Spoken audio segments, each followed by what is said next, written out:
இங்க ஒரு பையன் ஆன்லைன்ல ஈஸியா சாகுறது எப்படின்னு தேடிட்டு இருக்கான். அப்போ ஒரு ஆட் பாப் ஆகுது. அதுல சாகாதீங்க ரிவெஞ்ச் எடுங்கன்னு ஒரு நம்பர் டிஸ்ப்ளே ஆகுது. அந்த நம்பருக்கு கால் பண்ணலாமான்னு யோசிச்சவன் யாரோ பிராங்க் பண்றாங்கன்னு நினைச்சிட்டு அதை அப்படியே வச்சிடறான். அடுத்த நாள் அவன் ஸ்கூலுக்கு போனா அவன் காலை உடைச்ச ஸ்கூல் புள்ளிஸ் அவன் முன்னாடி நடந்து போயிட்டு இருக்காங்க. அவங்கள பார்த்து பயந்து போனவன் ஸ்கூலுக்கு போகாம மறுபடியும் அவங்க அம்மாவோட கடைக்கே வந்துடுறான். ஆக்சுவலி அவன் அம்மாவால வாய் பேச முடியாது. அவங்க ரொம்ப கஷ்டப்பட்டு தான் அவனை படிக்க வைப்பாங்க.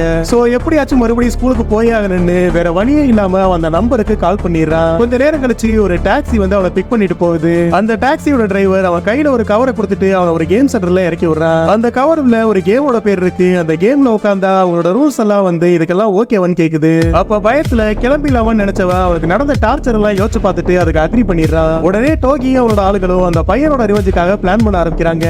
அடுத்த நாளே டோகி ஒரு சப்ஸ்டியூட் டீச்சரா அந்த ஸ்கூல் உள்ள போறான். பார்த்தா அந்த பசங்க அவன் நினைச்சதை விட பயங்கர மோசமா இருக்காங்க. ஆனா டோகி அவங்க மேல கோவப்படாம ரொம்ப அப்பாவியா பிளே பண்ண ஆரம்பிக்கிறான்.